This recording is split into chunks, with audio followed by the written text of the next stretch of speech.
सभी स्टूडेंट्स को नमस्कार। जीएस गुरुकुल लर्निंग चैनल में आप सभी का स्वागत है।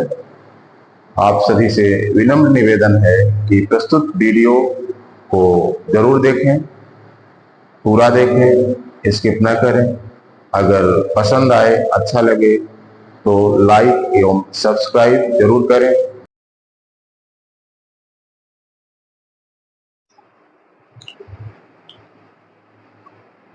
सभी स्टूडेंट्स को नमस्कार। आज हम नीति निर्देशक तत्व के बारे में अध्ययन करेंगे और ये जानेंगे कि नीति निर्देशक तत्व है क्या और इसके उपयोगिता क्या है और नीति निर्देशक तत्व में दिए गए किन लक्ष्यों को राज्य अब तक प्राप्त कर चुका है या जिनके संबंध में कुछ योजनाएं ला चुका है, कानून बना चुका है, इसके बारे में हम अध्ययन करते हैं।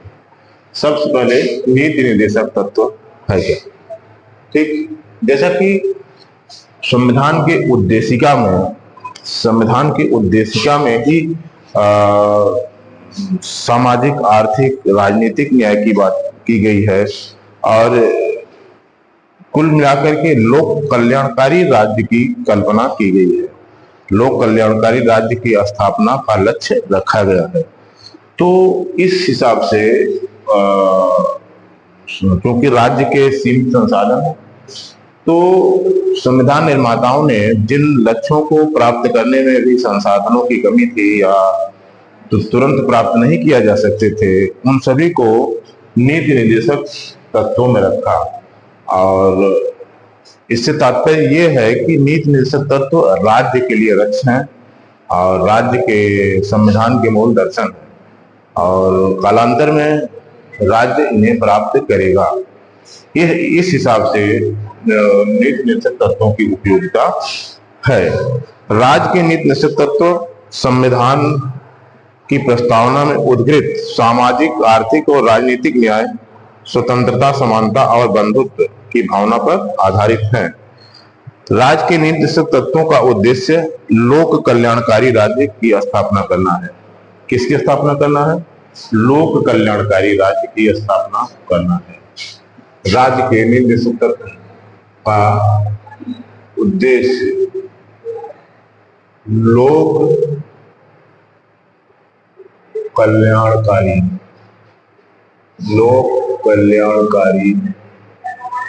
राज्य की स्थापना करना है।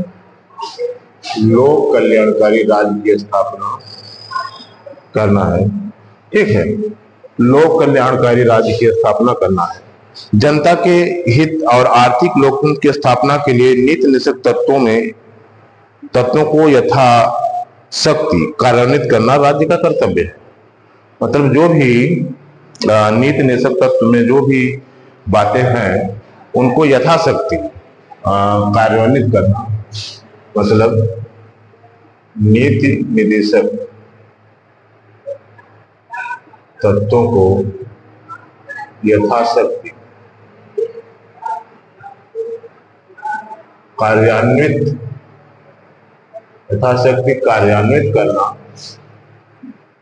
करना क्या है? राज्य का कर्तव्य है। राज्य का कर्तव्य है। नीति निर्देशक तत्वों को आयरलैंड के संविधान से लिया गया है। कहां से लिया गया है?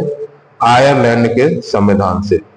नीति निर्देशक तत्व को आयरलैंड के संविधान से लिया गया है। और फिर इसके बाद हम ये देखेंगे कि उपबंध क्या है। नीति निर्देशक तत्व से संबंधित संविधान में उपबंध क्या है? ये संविधान के भाग चार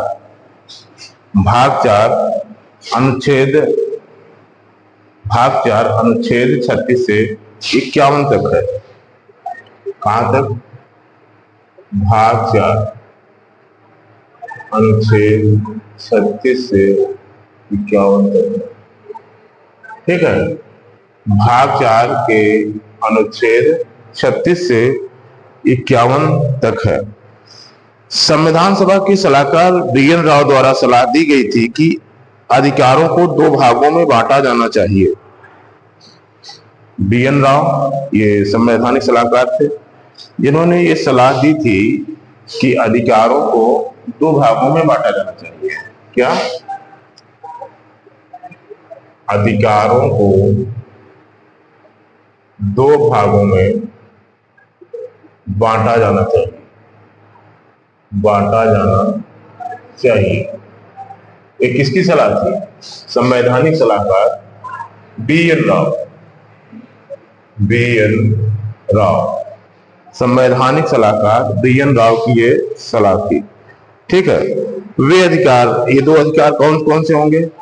ये जो दो भागों में बांटे जाएंगे, वे अधिकार कौन कौन से होंगे? नंबर 1, जो न्यायालय द्वारा परिवर्तनीय होंगे, जो न्यायालय द्वारा परिवर्तित कराए जा सकते हैं, और वे अधिकार जो न्यायालय द्वारा परिवर्तित नहीं कराए जा सकते। वे अधिकार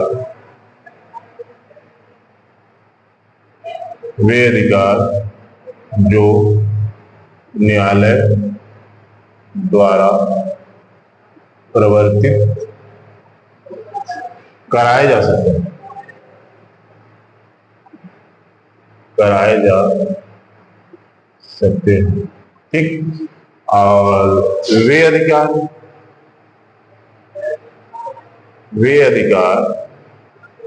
जो न्यायालय द्वारा परिवर्तित नहीं कराए जा सकते, न्यायालय द्वारा परिवर्तित नहीं कराए जा सकते, नहीं कराए जा सकते। अब प्रश्न ये उठ रहा है कि जब जो न्यायालय द्वारा परिवर्तित नहीं कराए जा सकते, ऐसे अधिकारों को संविधान में रखने की आवश्यकता क्या है? प्रश्न ये उठता है कि क्या सब कुछ फोर्स से ही कराया जाना चाहिए? राज्य के भी तो कुछ कर्तव्य होते हैं। अतः ये राज्य के संसाधनों को ध्यान में रखते हुए राज्य के कर्तव्यों को छोड़ दिया गया है कि नीति निषेध तत्व में जो भी कुछ है, राज्य अपने संसाधनों को ध्यान में रखते हुए उनको पूरा करेगा, यथासंभव यथाशक्ति पूरा करेगा। ठीक है। अब आगे हम देखते हैं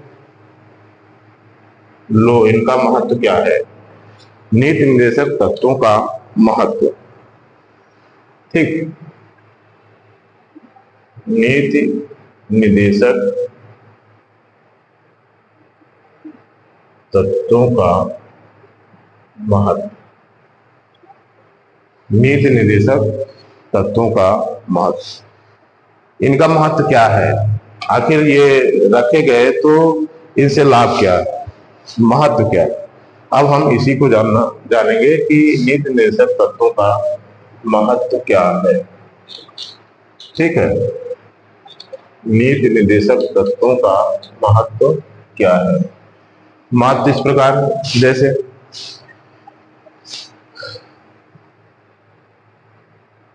जैसे कि आप ये जान रहे हैं कि भारत में अशोक के काल से लोक कल्याणकारी राज्य की अवधारणा है। तो हम पुलिस राज के सिद्धांत को बहुत पीछे छोड़ चुके हैं अशोक के काल से। तो जो कल्याणकारी राज्य होना, ये राज्य के लिए बहुत आवश्यक है। तो जो नीति निर्देशक तत्वों का जो महत्व है, सबसे पहला महत्व तो यही है कि लोक कल्याणकारी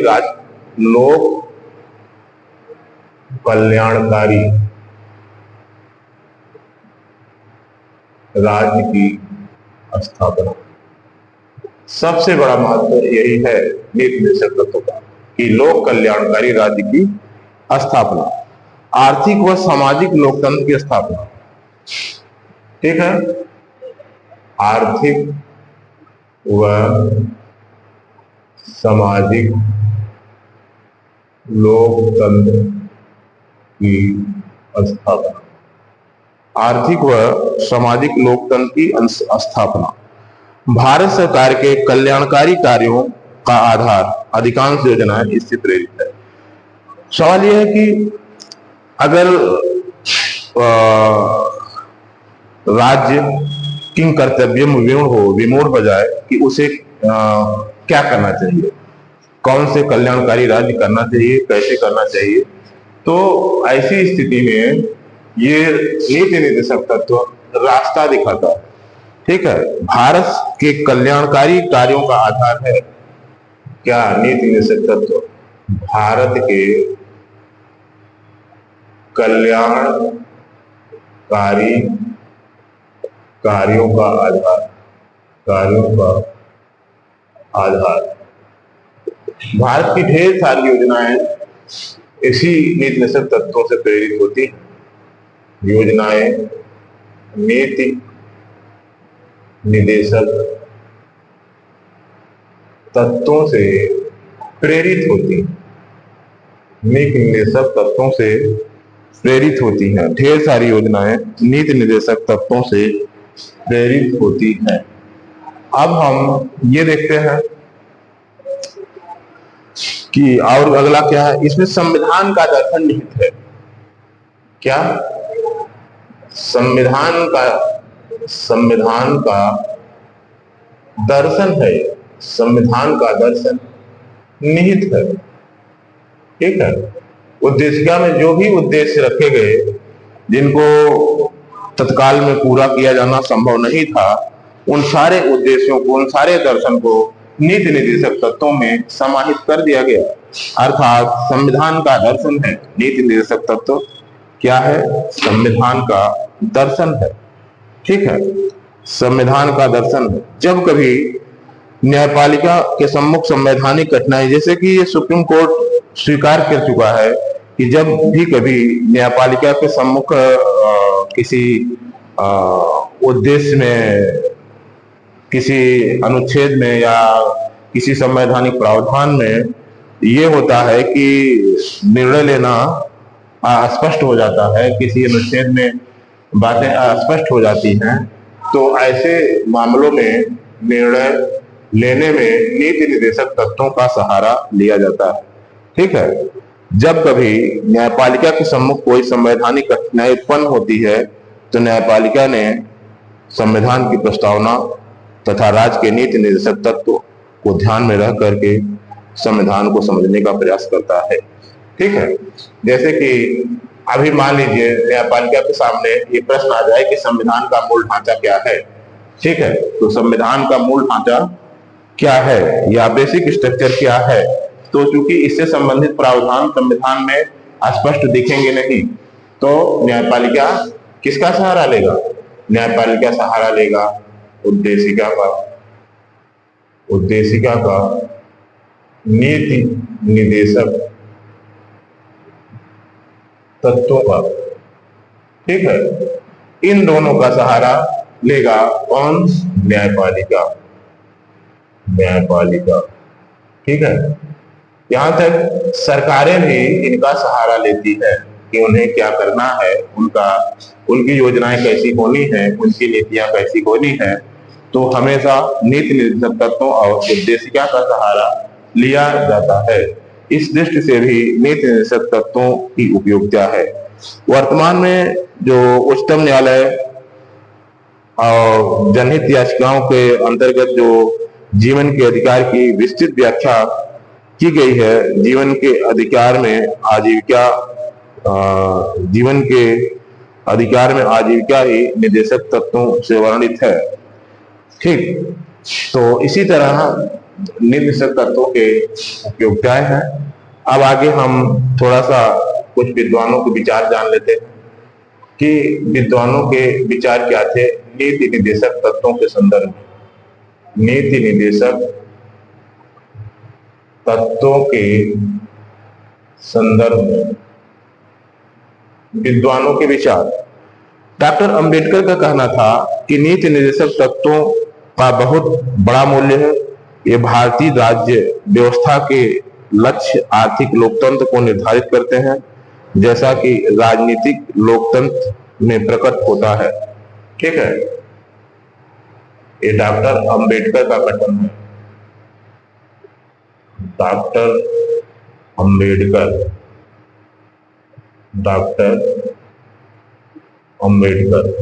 ठीक, डॉक्टर अंबेडकर, इनका कथन क्या है? नीति निर्देशक तत्वों का बहुत बड़ा मूल्य है। ये भारतीय राज्य व्यवस्था के लक्ष्य आर्थिक लोकतंत्र को निर्धारित करते हैं, जैसा कि राजनीतिक लोकतंत्र में प्रकट होता है। जैसा कि राजनीतिक लोकतंत्र में प्रकट होता है। इसी तरह ग्रेरविन ऑस्टिन कहते हैं कि नीति निर्देशक तत्व सामाजिक क्रांति के उद्देश्य की प्राप्ति के माध्यम है। ऑस्टिन क्या कहते हैं? ऑस्टिन कौन? Granville Austin. ग्रेनविल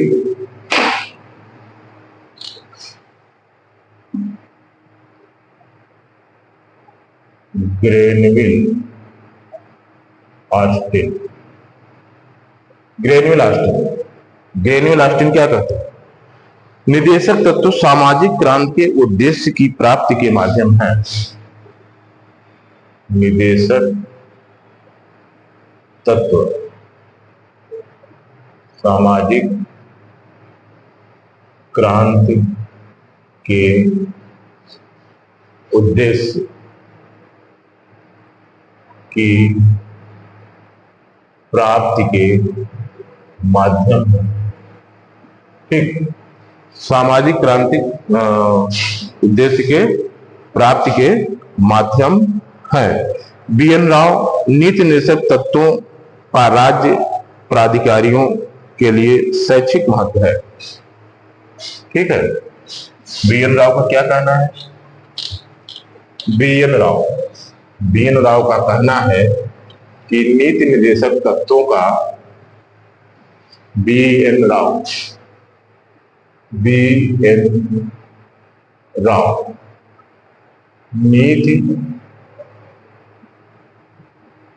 नीति निर्देशक तत्वों का राज्य के अधिकारियों के लिए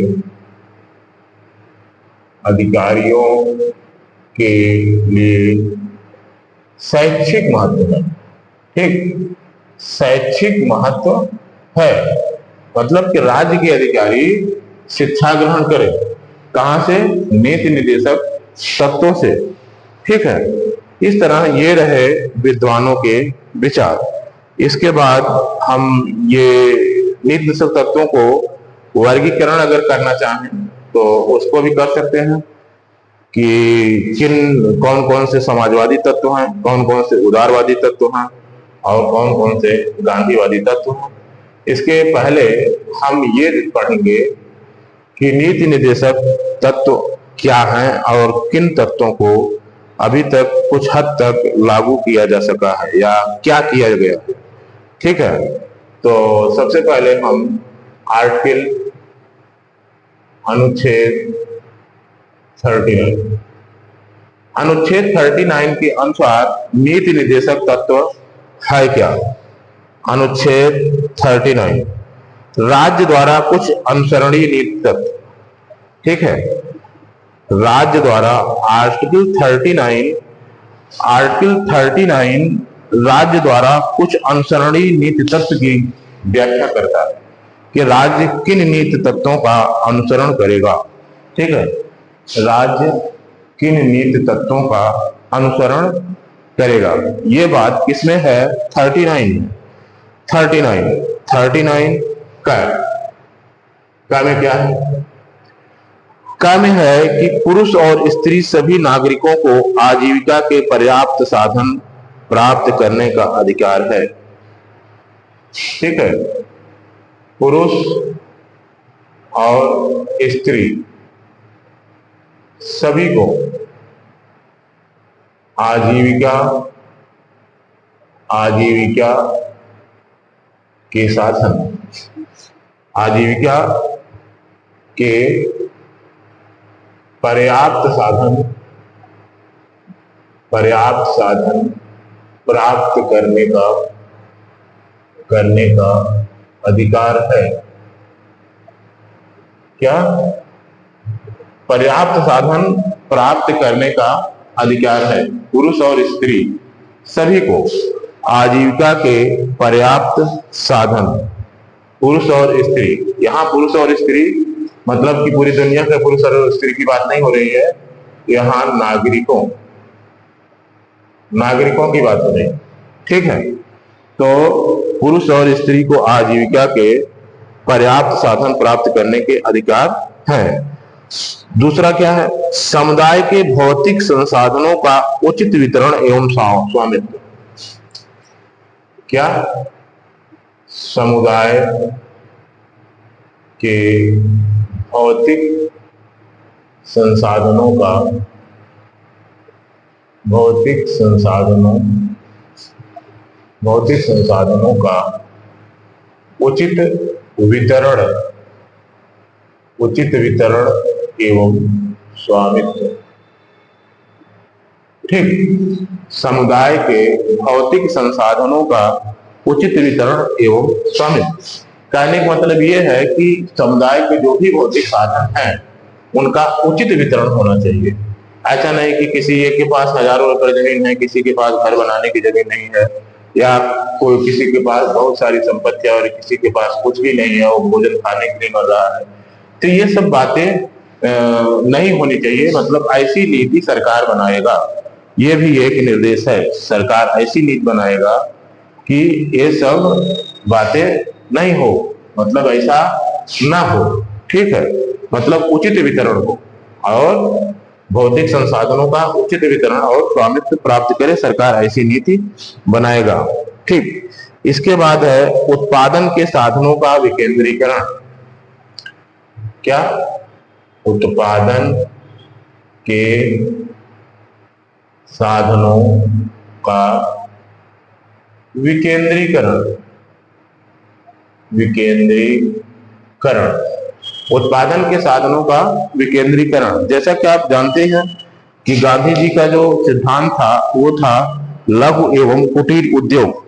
ठीक, गांधी जी लघु एवं कुटीर उद्योग के समर्थक थे, जबकि नेहरू जी बड़े उद्योगों के समर्थक थे। नेहरू जी बड़े उद्योग के समर्थक क्यों थे? लेकिन नेहरू जी को आजाद भारत में आम जनता की स्थिति का पता था और उनको ये भी पता था कि हमारी भारत देश की जनता ऐसा मतलब इतनी सशक्त नहीं है कि वो छोटे छोटे उद्योग स्थापित कर सके। वो भारी उद्योग के समर्थक इसलिए थे कि भारी उद्योग राज्य द्वारा समर्थित होंगे या राज्य द्वारा स्थापित किए जाएंगे या किसी देश के सहयोग से स्थापित किए जाएंगे और इनसे जनता लाभान्वित होगी और जनता को रोजगार मिलेगा और कालांतर में आगे चल करके जनता का ही विकास होगा। और वो गांधी जी का ये कहना था कि लघु एवं कुटीर उद्योग को बढ़ावा दिया जाना चाहिए। ऐसा करने से जो उत्पादन का विकेंद्रीकरण होगा, गांव स्तर पर उत्पादन होगा, ब्लॉक स्तर पर उत्पादन होगा, मतलब छोटे छोटे स्तरों पर उत्पादन होगा और उत्पादन केंद्रीकृत नहीं होगा। तो ये राज्य के नीति निर्देशक तत्वों में रखा गया है कि उत्पादन के साधनों का विकेंद्रीकरण हो। ठीक है, मतलब कि उत्पादन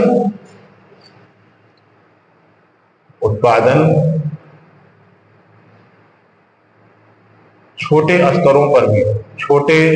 स्तरों पर भी हो, लघु एवं कुटीर उद्योग के लिए, कुटीर उद्योग के रूप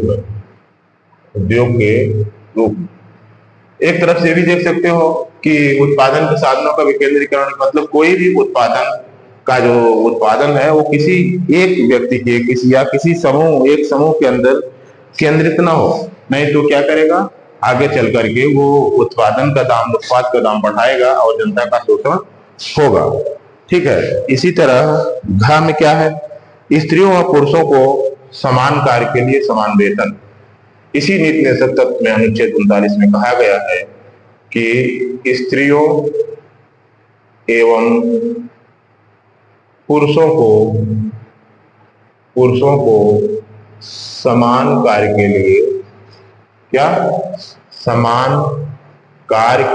लिए समान वेतन मिलना चाहिए। समान वेतन मिलना चाहिए। ऐसा मतलब राज्य ऐसी व्यवस्था बनाएगा कि समान कार्य के लिए स्त्रियों एवं पुरुषों को समान वेतन मिलना चाहिए। ऐसा नहीं है, होता क्या था कि पहले किसी एक ही कार्य के लिए स्त्री को कम वेतन दिया जाता था और पुरुष को अधिक दिया जाता था। ये माना जाता था कि स्त्रियों की कार्य क्षमता कम है। तो लेकिन ये निषेध तत्वों के माध्यम से ये लक्ष्य रखा गया कि स्त्रियों एवं पुरुषों को समान कार्य के लिए समान वेतन दिया जाएगा। ठीक है। इसी तरह 39 अंग में क्या है, 39 अंग, इस तरह 39 अंगा में क्या है, 39 अंगा में इसी तरह नीति निषेध तत्व के अनुच्छेद 39 अंगा में क्या कहा गया, इसको हम ध्यान देते हैं। उसके अनुसार पुरुष और स्त्री कर्मकारों के स्वास्थ्य एवं शक्ति का तथा बालकों की सुकुमार अवस्था का दुरुपयोग न हो। कहने का मतलब ये है कि राज्य ऐसी व्यवस्था बनाएगा या राज्य का कर्तव्य है कि वो ऐसी व्यवस्था बनाए कि पुरुष और स्त्री कर्मकारों के स्वास्थ्य एवं शक्ति का स्वास्थ्य एवं शक्ति मतलब उनके स्वास्थ्य पर ध्यान देना, स्वास्थ्य एवं शक्ति का तथा बालकों की सुकुमार अवस्था, यानी कोई ऐसा बालक है वो 14 वर्ष से कम है और उसकी सुकुमार मतलब एक सुकुमार अवस्था है, तो उसका दुरुपयोग ना हो। मतलब कि बालकों से कोई काम न कराया जाए, मतलब बाल मजदूरी ना हो, इस टाइप की भी ये भी राज्य का कर्तव्य है। साथ ही ये भी हो सकता है कि आवश्यकता से विवश होकर नागरिकों को ऐसे रोजगार में न जाना पड़े जो उनकी आयु शक्ति के अनुकूल ना हो, यहाँ सीधी सी बात है, बात उसी का ये पूरक है कि मतलब कि जैसे अभी हम किसी बालक को उसकी मतलब शक्ति का दुरुपयोग न हो, उसकी सुकुमार अवस्था का दुरुपयोग न हो और राज्य रोक लगा दे कि कोई बालक काम नहीं करेगा किसी भी ऐसे स्थान पर या कंपनी में, कारखाने में। लेकिन सवाल यह है कि ऐसी मतलब स्थिति भी न पैदा हो जिससे भी विवश होकर के ऐसे रोजगार में जाए, तो ये भी ध्यान देना राज्य का कर्तव्य है। इसी तरह 39 ये 42वें संशोधन 1976 को जोड़ा गया था। 42वें संशोधन 1976 ये जोड़ा गया था। तो इसमें क्या बात कही गई है, बालकों को स्वतंत्र और गरिमामय वातावरण में स्वस्थ विकास के अवसर, स्वतंत्र एवं गरिमामय वातावरण में स्वस्थ विकास के अवसर और सुविधाएं दी जाए, स्वस्थ विकास के अवसर दिए जाएं और सुविधाएं दी जाएं तथा बालकों तथा अल्पवय व्यक्तियों का शोषण से तथा नैतिक और आर्थिक परित्याग से रक्षा करना, ये भी राज्य का कर्तव्य है। मतलब बालकों तथा अल्पवय व्यक्तियों का शोषण न हो तथा नैतिक और आर्थिक परित्याग से उनकी रक्षा करना भी क्या है, राज्य का कर्तव्य है। राज्य का कर्तव्य है।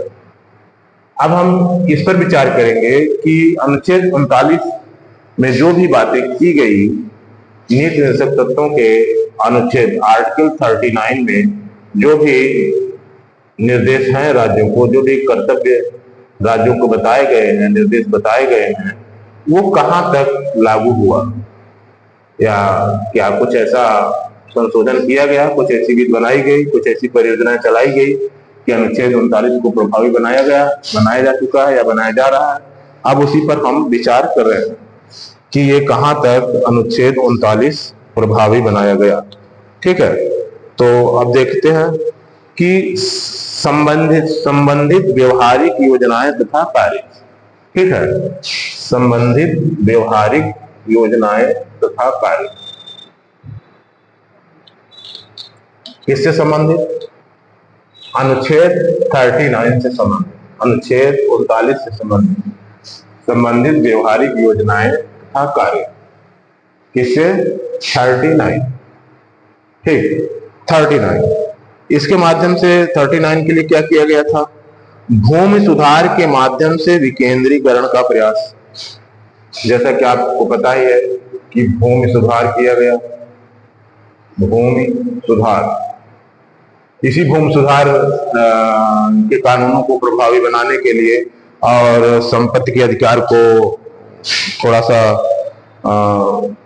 सीमित करने के लिए नवी अनुसूची बनाई गई थी। तो भूमि सुधार के कानून के लिए सरकार ने मतलब बहुत अच्छे प्रयास किए थे। ठीक है, तो भूमि सुधार के माध्यम से विकेंद्रीकरण का प्रयास ये हो चुका है कि माध्यम से विकेंद्रीकरण का प्रयास। ठीक, एक बात ये हो चुकी है। दूसरा क्या हुआ है और क्या हुआ है इसके संबंध में? जमींदारी उन्मूलन। ठीक है, जमींदारी उन्मूलन भी हो गया। मतलब कि संसाधनों पर किसी एक व्यक्ति का कब्जा नहीं रहेगा, इसको विकेंद्रित किया गया है। ठीक है, समान कार्य हेतु समान वेतन के आधार पर समान पारिश्रमिक अधिनियम 1973। क्या? समान पारिश्रमिक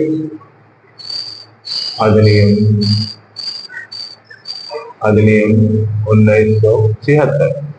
ठीक, तो इससे क्या हुआ? समान कार्य के लिए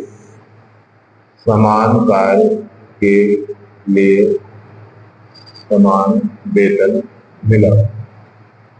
ठीक है, तो इस तरह हम ये देख रहे हैं कि अनुच्छेद 39 को कार्यान्वित करने के लिए इतने सारे प्रयास किए गए और कुछ हद तक ये मतलब कि संपूर्ण प्राप्ति नीति तत्वों की नहीं हुई तो काफी हद तक हुई।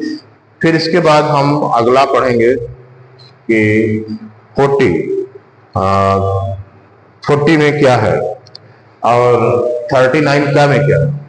ठीक, 40 में से पहले 39 का आर्टिकल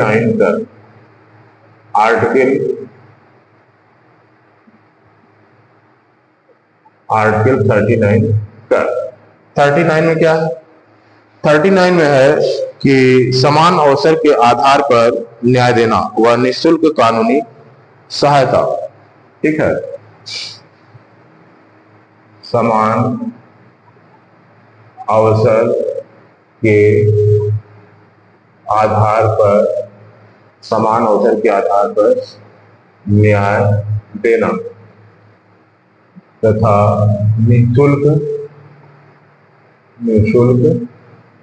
निःशुल्क कानूनी सहायता उपलब्ध कराना।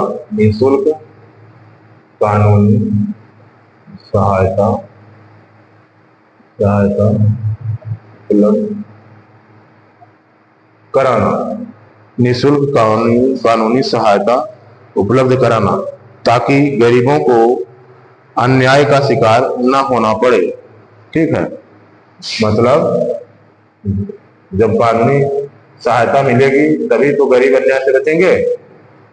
गरीबों को अन्याय का सामना न करना पड़े। ठीक है, न करना पड़े।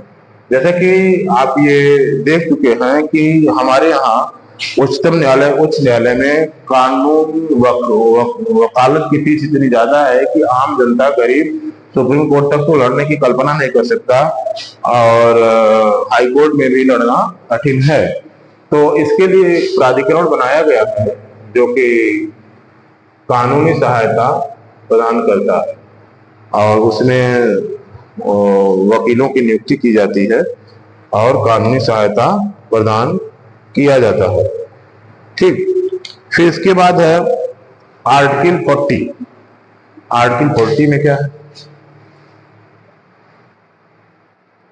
आर्टिकल 40 आर्टिकल 40 सही पूछो तो ये गांधीवादी, मतलब कि गांधी के विचारों को यहाँ स्थान दिया गया था।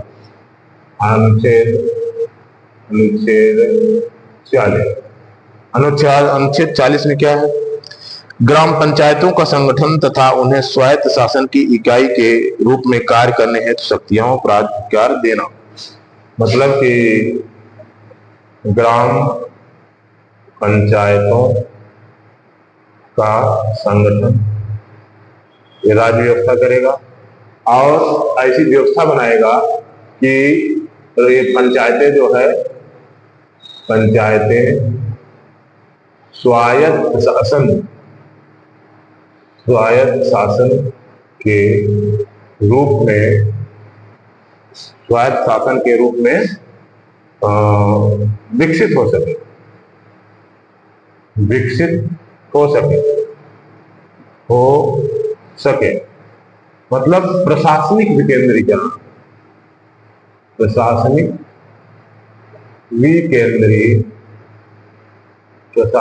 विकेंद्रीकरण।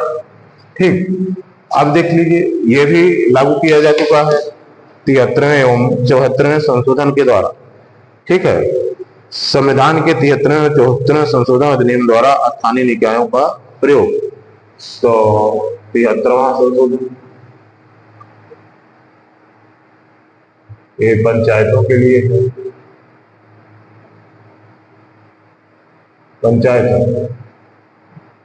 पंचायतों के लिए है। 74वां क्या है? नगर पालिकाओं। ठीक, जिसमें 11वीं और 12वीं अनुसूची बनाई गई थी।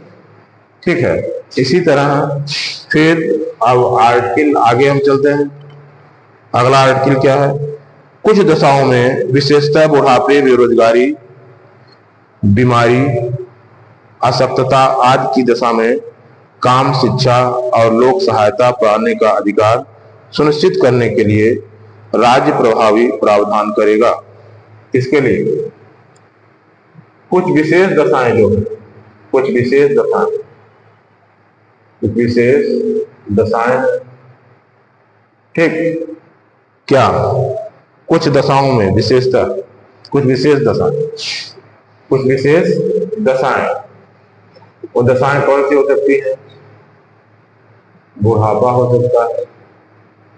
ठीक है, बुढ़ापा हो सकता है और बेरोजगारी हो सकती है। क्या? बुढ़ापा हो सकता है, बेरोजगारी हो सकती है, बीमारी हो सकती है, अशक्तता हो सकता है।